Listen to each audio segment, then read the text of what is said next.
ফেরেশতাদের লক্ষ্য করে বলেন, ইন্নী জাইলুন ফিল আরদি খলিফা, আমি মাটিতে প্রতিনিধি তৈরি করতে চাই। ফেরেশতারা বললেন, করিয়েন না, মারামারি করবে। ফেরেশতারা কিভাবে জানলো যে আমরা মারামারি করব? তো আমাদের পূর্বে জিনেরা এসেছিল, জিন মারামারি করছে, এটা ফেরেশতা দেখেছেন। তো ফেরেশতারা বললেন যে ওদের সৃষ্টি করিয়েন না, ওরা মারামারি করবে। কিভাবে বলল? ফেরেশতা তো গায়েবের খবর জানে না, ও জিনদের দেখেছে তাই বলে দিলেন। তো আল্লাহ বললেন, ইন্নী আ'লামু মা লা তা'লামুন, আমি যেটা জানি তোমরা সেটা জানো না।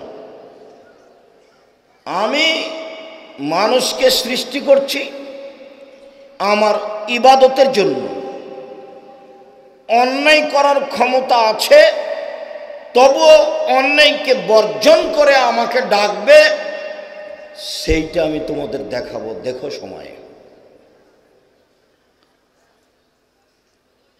তো যা হওয়ার তাই হলো, সৃষ্টি করে এখন সবার চেয়ে সম্মানিত করতে চাইলেন। ফেরেশতাদের বললেন, আদমকে মেনে নাও। ফেরেশতা বললেন, মানলাম।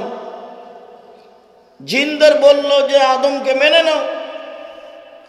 তো ইবলিস বলল যে তা কেমনে হয়, ও তো মাটির তৈরি, আমি তো আগুনের তৈরি, মানতে পারি না। তো আল্লাহ বললেন, তাহলে তুই সরে যা, আমার এখানে থাকতে পাবি না, দয়া রহমতের মধ্যে রাজিম, তুই বিতাড়িত, সরে যা।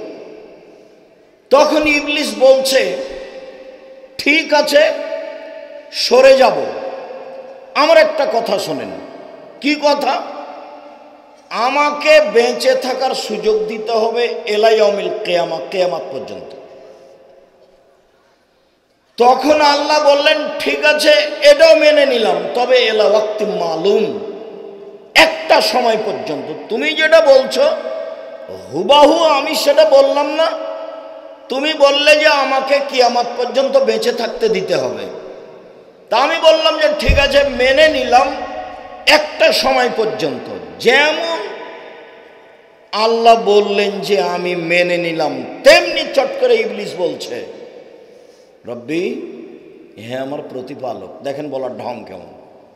ইবলিস বলছে, রব্বি, হে আমার প্রতিপালক, তোমার সম্মান মর্যাদার কসম করে বলছি, লাউবিয়ানাল ইনসানা মাদামা তারহুম ফি আসাদিহিম, যতক্ষণ আদমের ছেলেমেয়ের দেহে শ্বাস থাকবে ওকে আমি পাপ করাবই।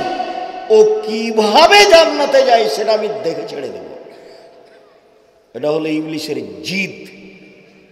আপনি বুঝতে পারছেন না যে মোবাইলে ল্যাংটা মেয়ে দিন রাত দেখেন, ভালো লাগে, কলিজা ঠান্ডা করেন, চক্ষু ঠান্ডা করেন, রাত 2টার সময়তে মোবাইলটা রেখে দিয়েছেন, আচ্ছা এখন আর দেখব না, তা আবার 2 মিনিট পরে ধীরে মোবাইলটা হাতে নিচ্ছে।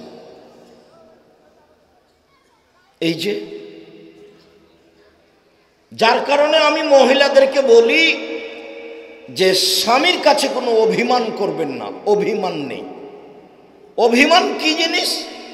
ও আমাকে একদিনও নাটোরের রাজবাড়ি দেখতে নিয়ে গেলে না, এই যে অভিমান।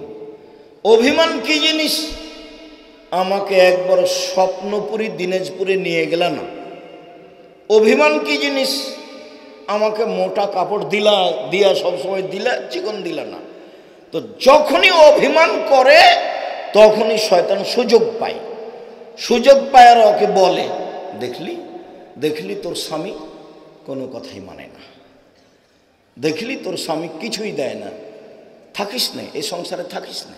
ও শয়তান বলে।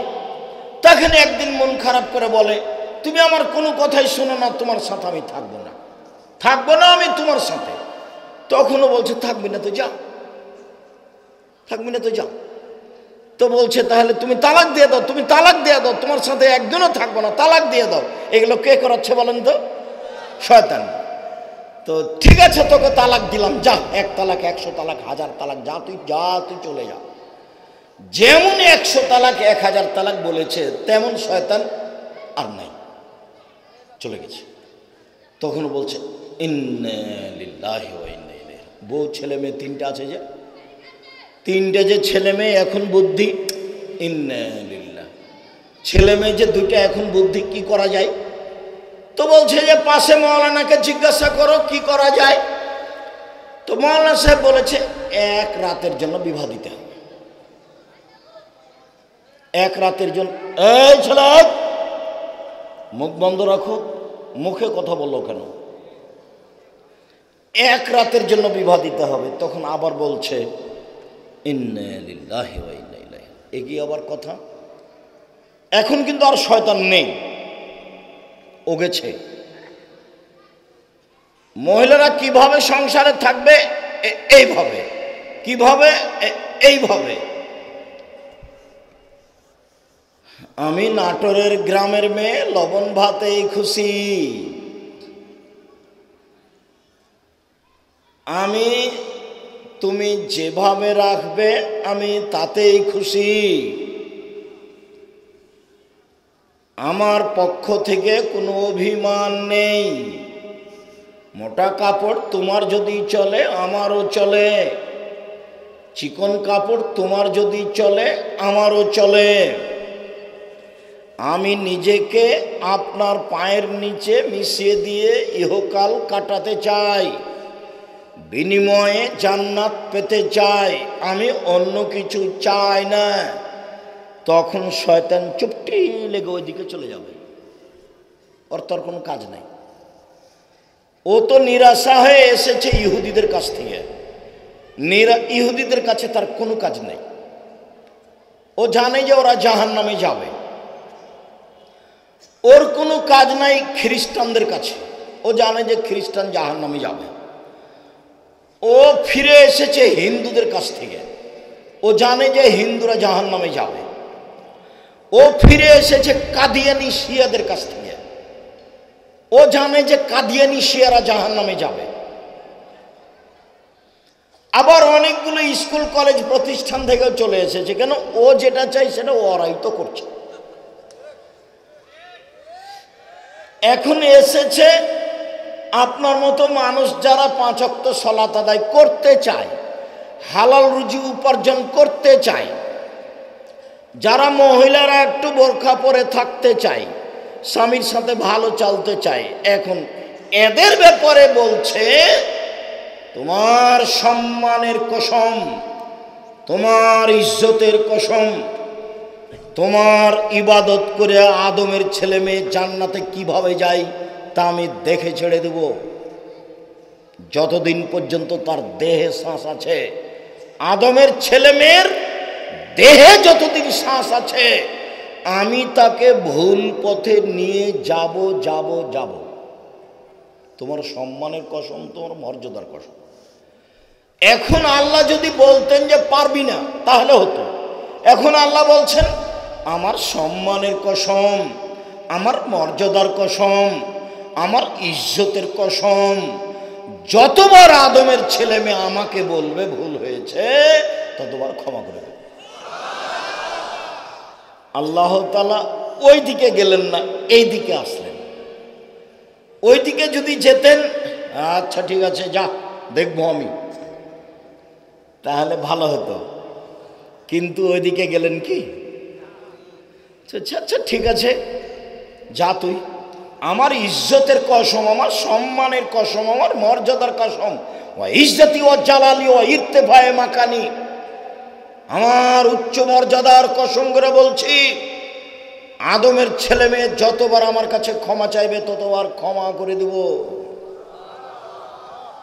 এই জন্য আস্তাগফিরুল্লাহ ওয়া আতুবু ইলাইহি বাক্যটা মানে নিজের গতির মধ্যে নিয়ে আসতে হবে। গতি, শ্বাস যেমন এমনি আসে আর যায়, আপনাকে ভাবা লাগে না।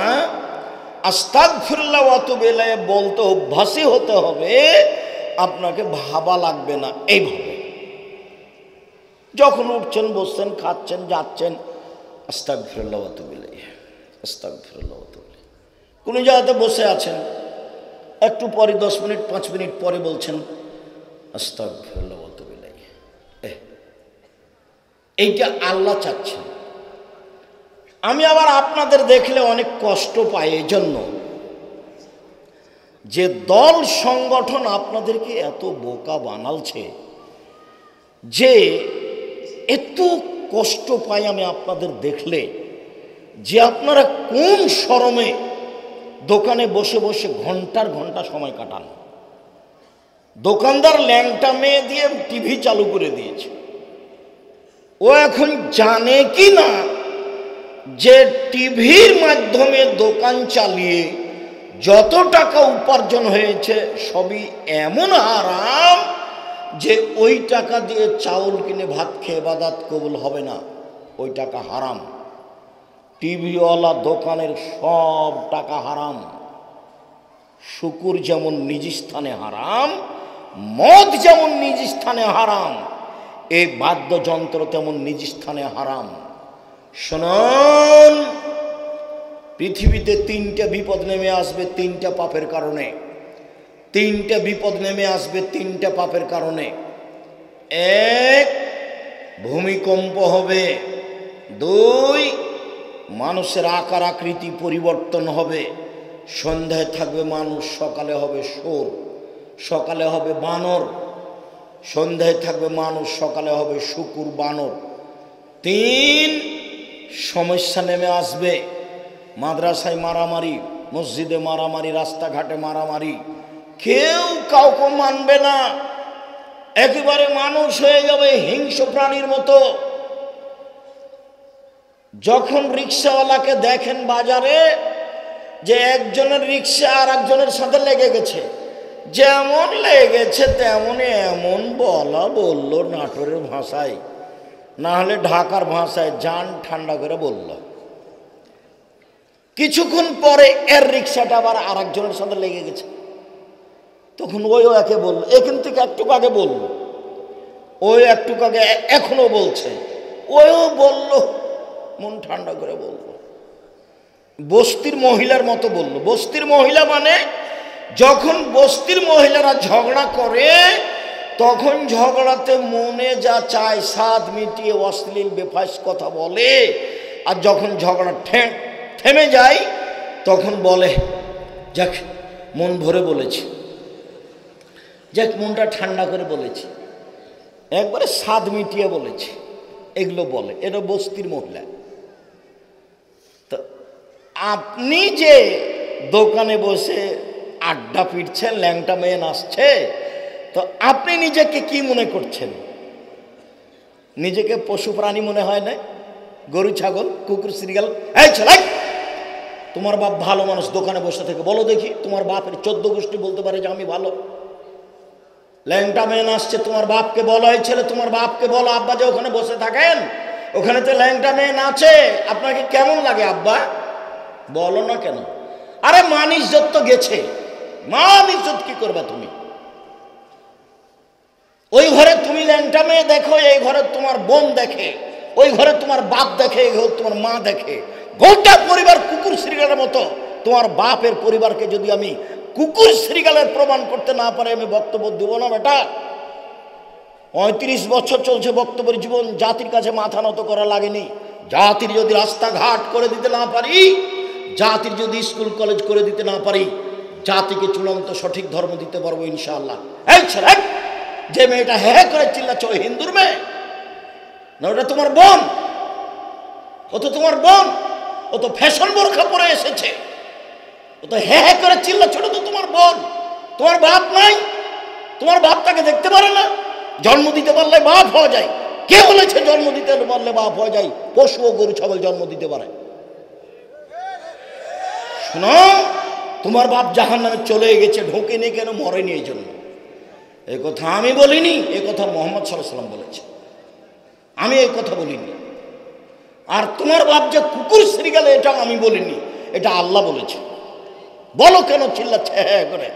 কেন দোকানের সামনে দাঁড়িয়ে আছে?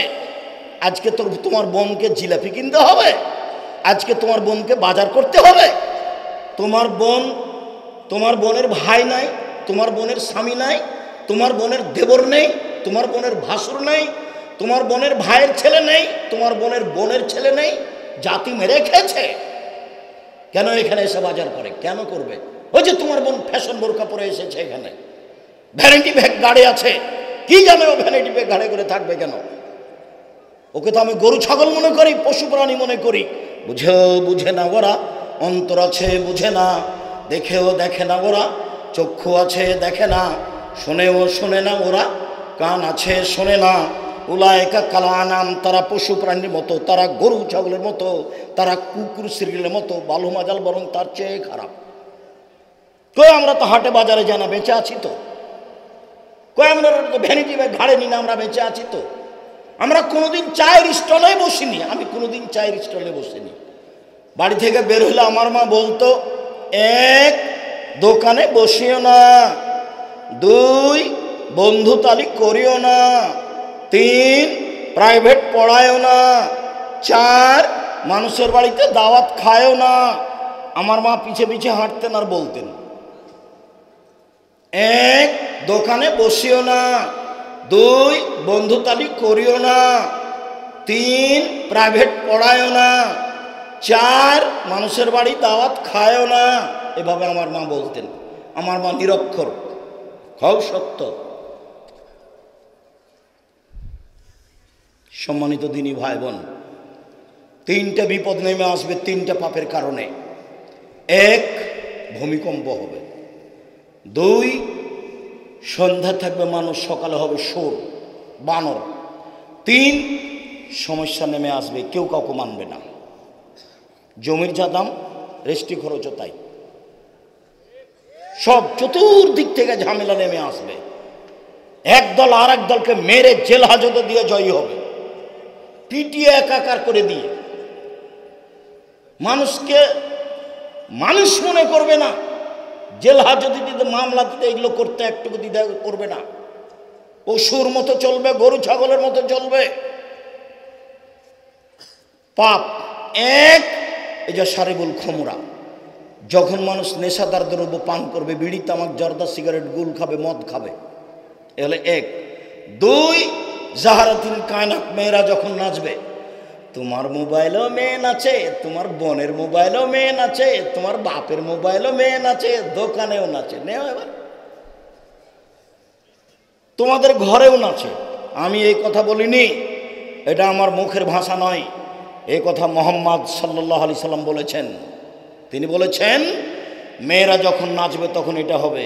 3 জারাবুবিল মাজিব, যখন বাদ্যযন্ত্র প্রকাশ পাবে, তোমার মোবাইলে বাজনা বাজে, তোমার বাপের মোবাইলে বাজে, তোমার মায়ের মোবাইলে বাজে, তোমার বোনের মোবাইলে বাজে, দোকানে বাজনা বাজে, বাড়িতে বাজনা বাজে, গাড়িতে বাজনা বাজে, সব জায়গায় বাজনা বাজে। বাজনা ছিল হিন্দুদের কাজ। রাসূল সাল্লাল্লাহু আলাইহি সাল্লাম বলেন, পৃথিবীর মানুষ শুনে রেখো, আমি আশঙ্কা করে গেলাম আমার জাতির উপরে 3টি। পৃথিবীর মানুষ শুনে রেখো, আমি আশঙ্কা করে গেলাম আমার জাতির উপরে 3টি। 1 আইম্মাতাম মুজিল্লিন, হুজুর হবে ভ্রান্ত হুজুর, ধর্ম বেচা খাবে। হুজুর হবে ভ্রান্ত হুজুর, ধর্ম বেচা খাবে। শতকরা 98 জন মুফাসসির মিথ্যু, শতকরা 95 জন বক্তা মিথ্যু। এই যে কোরআন খতমের দোয়া লিখে রেখেছে কোরআন মাজিদের গায়ে, 34 বছর আগে বলেছি, যেটা মানুষের বানানো। কোনো মায়ের বেটা পারে না কেন বলতে রাসূলের, এটা বলে না কেন? 35 বছর আরম্ভ হলো, 35 বছর চলছে, বলেছে এটা মানুষের বানানো। প্রমাণ করে দিবে যে না নবীর বানানো। কোরআনের গায়ে যদি মানুষের বানানো দোয়া থাকে, তাহলে ধর্ম এরাই বেচা খেয়েছে। আল্লাহ রাসূল বলছেন, জাতির উপরে আমি আশঙ্কা করে গেলাম, 1 ভ্রান্ত হুজুর, ওরা ধর্ম বেচা খাবে, ধর্ম বিকৃত করবে। 2 সাত্তাবদ কাবাইলু মিন উম্মাতিল আওসান, আমার উম্মত মূর্তি পূজা করবে। তোমার মা একটা আয়না কিনেছে, সেটা হলো রুই মাছ। তোমার মা একটা তরকারির বাটি কিনেছে, সেটা কাতল মাছ। তোমার মা একটা তোমার জন্য গেঞ্জি কিনেছে, সেদিকে আবার কার্টন আছে, নিচে পিছনে 10 লেখা আছে। সম্মানিত দ্বীনি বৈঠকের দ্বীনি মুসলিম ভাই বোন, প্রশংসা আল্লাহর জন্য, শান্তি অবতীর্ণ হোক আল্লাহর রাসূলের উপর সাল্লাল্লাহু আলাইহি ওয়াসাল্লাম। আজকের এই দ্বীনি বৈঠকে বক্তব্যের বিষয় ন্যায় পরায়ণতা, ন্যায় বিচার। ন্যায় পরায়ণতা সরকারের পক্ষ থেকে, ন্যায় পরায়ণতা বাড়ির মালিকের পক্ষ থেকে, ন্যায় পরায়ণতা বাড়ির মালিকের স্ত্রীর পক্ষ থেকে, ন্যায় পরায়ণতা যারা বাড়িতে কাজ করে, রাখাল কিষান, দাস দাসী, কাজের মেয়ে, তাদের পক্ষ থেকে।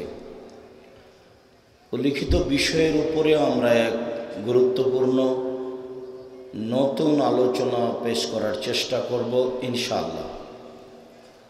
আমরা আপনাদেরকে ভদ্রতা বজায় রেখে আমাকে দেখতে পান আর না পান, যেখান থেকেই হোক না কেন, যেভাবে হোক না কেন, কিছুক্ষণ অপেক্ষা করে গুরুত্বপূর্ণ কথা শুনবেন। চলে যাওয়ার ইচ্ছা পোষণ করবেন না কথার মাঝামাঝিতে। আমি আপনার জন্যই এসেছি, যদিও আজকের আসার মতো খুব একটা পরিবেশ ছিল না। গতকালের সফর ছিল অনেক লম্বা এবং কষ্টকর, যার কারণে আমরা আসলে অদাবদ্ধ হওয়ার কারণেই এসেছি। আমি চেষ্টা করি, আল্লাহ নবী বলেছেন যে মুনাফিকের 4টা চিহ্ন, তার একটা হচ্ছে এদা হাদ্দাসা কাদাবা, কথা বললে মিথ্যা বলে। ওই যে উতুমেনা খানা, মানুষের অর্থ সম্পদ চেয়ারম্যান হিসাবে, মেম্বার হিসাবে, এমপি হিসাবে, ডিসি এডিসি হিসাবে, প্রিন্সিপাল হিসাবে, ভাইস চ্যান্সেলর হিসাবে, মসজিদের সভাপতি হিসাবে, মাদ্রাসার সভাপতি হিসাবে আত্মসাৎ করে। এ হলো মুনাফিকের 2 নম্বর চিহ্ন। যত জায়গা আছে সব স্থানে যারা মানুষের পয়সা আত্মসাৎ করে তারা গাদ্দার, তারা বিশ্বাসঘাতক, তারা মুনাফিক। যার জন্যই আব্দুল্লাহর বক্তব্যে অনেক সময় আমরা অবগত হয়েছি যে একজন বিশ্বাসঘাতক, একজন মিথ্যুক ব্যক্তি জনগণের নেতা হতে পারে না। ইনশাল্লাহ সলাত আদায় করলেও, অসমা সিয়াম পালন করলেও, ওয়ান্নাহু জামানাহ মুসলিম, নিজেকে মুসলিম মনে করলেও, একজন মানুষ যদি নিজেকে মুসলিম মনে করে, সিয়াম পালন করে, সলাত আদায় করে, তবুও গাদ্দার, তবুও মুনাফিক, তবুও বিশ্বাসঘাতক, তবুও আত্মসাৎকারী। তারপরে বললেন যে ওয়াইজা খাসামা ফাজারা, ঝগড়া করলেই অশ্লীল কথা বলে। বস্তির মহিলা যেমন, বস্তির মহিলা যদি ঝগড়া করে, এই ছেলে, এই যে মহিলার ওইদিকে কথা বলছে তোমরা শুনতে পাও না? আপনি মহিলা মানুষ, আপনি একটু শরম করেন না কেন? এই মেয়ে, তোমার একটু লজ্জাবোধ হয় না কেন? এখানে মুখ খুলেছো কেন? শতদিন বলেছি, এখানে না বললো তোমার গায়ের উপর দিয়ে আর একজন চলে গেলে তুমি মুখ খুলবা না। তোমার জন্য এসেছি, তোমার একটু বিবেচনা হয় না? তোমার একটু শরম হয় না? একটু তোমার লজ্জা হয় না? হ্যাঁ করে এসেছো, আবার হ্যাঁ করছে, এভাবে চলে যাবা? তোমার বাপ নেই? তোমাকে কি লালন পালন করেছে? কি তুমি? তুমি পশু না গরু না ছাগল? তুমি কি কুকুর শ্রীগাল? তুমি হ্যাঁ করে চিল্লাও কেন? এটা দ্বীনি বৈঠক জানো না? একবারে 1 কিলোমিটার দূর থেকে মুখ বন্ধ রাখবা, একেবারে টোটালি মুখ বন্ধ রাখো। মহিলা মানুষ, তোমার শরম হয় না কেন? তোমার হায়া হয় না কেন? তোমার লজ্জা হয় না কেন? এটা তোমার বাড়ি। দিনী বৈঠক কি তোমার পৈতৃক সম্পত্তি? নিজেকে পশু প্রাণী মনে করো কেন? গরু ছাগল মনে করো কেন? বুঝেও বুঝে না ওরা, অন্তর আছে বুঝে না, দেখেও দেখে না ওরা, চক্ষু আছে দেখে না, শোনেও শোনে না ওরা, কান আছে শোনে না। উলাইকা কালানাম, তারা পশু প্রাণীর মতো, তারা গরু ছাগলের মতো, তারা কুকুর শিল্পের মতো, বালহমাজাল, বরং তার চেয়ে খারাপ। আল্লাহ বলছে। পশু প্রাণী মনে করো নিজেকে? চিল্লাচ্ছ কেন? মুখখান বন্ধ রাখতে পারো না? এই ছেলে, যাও যেদিকে মহিলারা ওখানে দোকানপাটে বসে আছে, শরমহীন মহিলা আজকে বাজার করতে এসেছে। বাজার করতে এসেছে এখানে? তোমাকে কি শিখিয়ে তোমার বাপ পাঠিয়েছে? এমনি দুনিয়াতে এসেছো? মুখ খুলছো কেন? মুখ খুলবে না, একবার মুখ বন্ধ রাখো। তোমরা যারা দায়িত্ব পালন করছে এখানে পাহারা দিতে হবে না, যাও ওইদিকে, ওইদিকে মেয়েদের ওখানে যাও। সব এমনি তাফসির মাহফিল শুনে আর বাদাম খেয়ে একবারে স্বভাব খারাপ হয়ে আছে। বলে স্বভাবই খারাপ হয়ে গেছে, খাসলত খারাপ, একবার অভ্যাস খারাপ। বাপ ছাড়া থাকো বাড়িতে, ভাই ছাড়া থাকো বাড়িতে, স্বামী ছাড়া থাকো বাড়িতে, এখানে সব কথা বলো কেন? মুখ খোলো কেন? শরম হয় না কেন? তোমাকে কন্ট্রোল করতে পারে না তোমার স্বামী? তোমার স্বামী কাপুরুষ কি করে তোমাকে? যাও তোমরা ওইদিকে থাকো। মহিলা মানুষ মুখখান বন্ধ রাখেন। কেউ যদি গায়ের উপর দিয়ে চলে যায় তবু মুখ খুলবেন না। গেছে গেছে, যতক্ষণ বসে থাকবেন, চলে গেলে একবারে 1/2 কিলোমিটার দূরে গিয়ে মুখ খুলবেন। আমি তো আপনার জন্য এসেছি। আপনি মনে করছেন আমি ভোট চাইতে এসেছি, আমি তাফসির মাহফিল করতে এসেছি যে আপনি গল্প করবেন, বাদাম খাবেন, আর আমি ইউসুফ জুলাইখার কাহিনী বলবো? না তো, আমি তো এরকম কোনোদিন করিনি। আমার জীবনে এরকম ইতিহাস নেই। আপনারা যারা যেখানে আছেন, সম্ভব হলে বসে থাকবেন, সম্ভব না হলে দাঁড়িয়ে থাকবেন, কিছুক্ষণ অপেক্ষা করুন। আপনার কিছু না কিছু উপকার করবই করবো ইনশাআল্লাহ।